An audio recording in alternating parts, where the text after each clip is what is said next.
So I'm thinking about telling you about something, and I have 9 minutes to talk. It's snowing out. It's really nice. It's thick snow. It's good for a snowman. So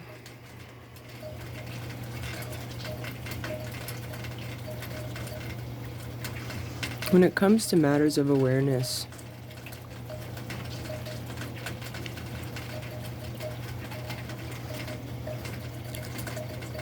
I don't know. I was just talking about parenting, and I've only been a parent for 4 years, so my identity as a parent is pretty fresh. And I'm 36, and I'm actually a pretty good parent. I like being a parent, but what I'm coming up against is this foundational belief system that I'm part of, that I grew up in, which is the belief that there's such a thing as a half of a person. You see, in the culture that I grew up in, we like statistics. I don't really get into statistics because I know that there's people that don't get surveyed. But they base a lot of the sharing on the statistics that we get. And one of those statistics is that how do I say it? The average family in America is a 3.5 person home. And I'm just saying I have no idea where you're coming from with that. I don't think that there's such a thing as a half of a person. I'm not sure. I understand. There's a quote: just don't let the human factor fail to be a factor at all. Happy birthday, it's gonna be your last day. Oh.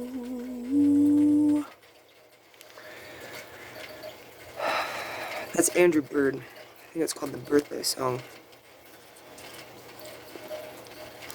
So I was listening to Gabor Mate, and Gabor Mate, he's a great intellect. I really like listening to him, being that I have part of an identity as an addict, as a recovering addict. I quit drinking like 5 years ago.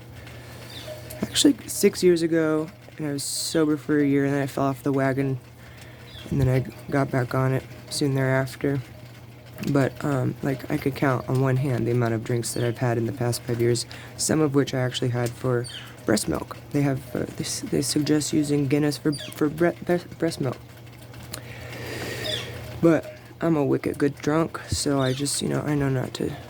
Nobody knows how to play with me. Anyways, no, that's bad news. I'm telling you, that's a red flag. But anyways, it really is. So the now, yeah, my identity as a parent is relatively new. With all that said, I've had a few drug overdoses too, and that on top of getting in a severe accident and having a child, mind stuff is a big theme in my life. Thinking, paying attention, being thoughtful, being thoughtless, being emptying, because see, I'm studying meditation, and in meditation, that's one of the notions, emptying the mind, becoming thoughtless.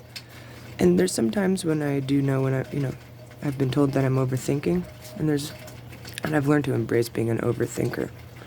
I embrace it. I don't fight it. I'm not embarrassed about being an overthinker, because that's my nature, and while if I try to fight it, then it's worse than if I try to embrace it for what it is and work with it rather than against it. And the mind stuff, the thing is that we look up our mind, our brains, but it ends up, storing itself throughout our entire physical body, 3D body, and, subtle bodies. So what we think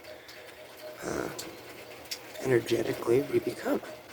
And it seems super mystical sometimes. I think a part of that is because it's so simple. It's not complicated. It's not complex. It's difficult. It's not. But it's not. It's difficult because it's like you have to build a new muscle, like learning to be aware of awareness. Like we are aware. Like I feel like our culture requires us to be aware because it's like everything's always on. And so there's an awareness, but it's not a healthy awareness. It's like makes us more like zombies. So this man Gabor Mate, I like to listen to him sometimes, and he was expressing that he has a kind of a regret of with his children when he was raising them. He felt he couldn't communicate with them because what he talked about wasn't on their level. He was talking about deep, like, trauma stuff, and he felt he couldn't really share conversation with them, and he regretted viewing them as like not ready enough.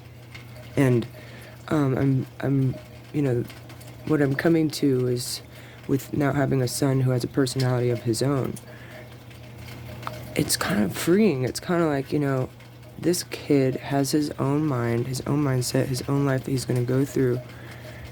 Regardless of what he becomes, who he is now, what he is, it's like my part, I only have a little part in that. I mean, some would say it's a huge part because it's the foundation of his life, but I mean, people are recreating themselves all the time. I don't know.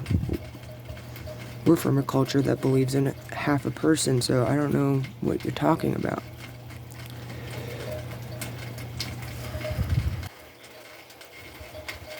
It's so beautiful. The snow's so beautiful. Oh, Lord have mercy. Thank you to snow gods. Glory to the Most High. And I realized when I was growing up, regardless of the personality of those that we grow up with, there are natural things that happen in terms of awareness and growth. Like, I'm an older sibling, and so there's a responsibility that comes with being an older sibling. But being a female older sibling gave me I believe that women my brother could do things I couldn't do. And so that taught him to disrespect me.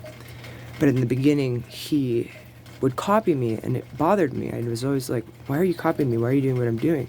And I took that as his personality. But really, that was just a younger sibling looking up to an older sibling.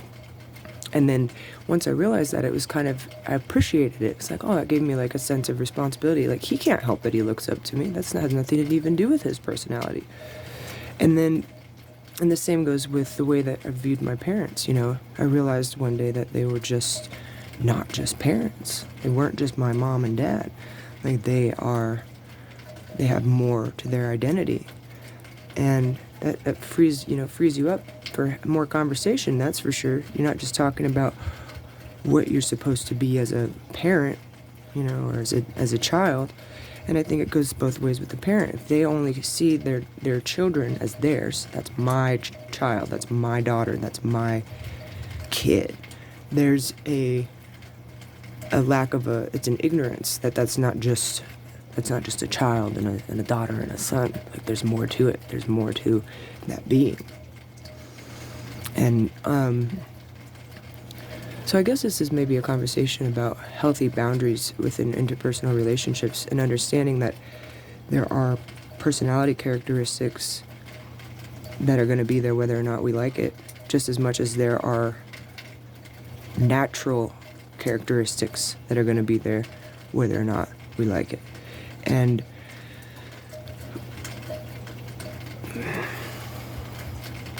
I think that we really do. I really am so grateful for getting to the point in the Bhagavad Gita where,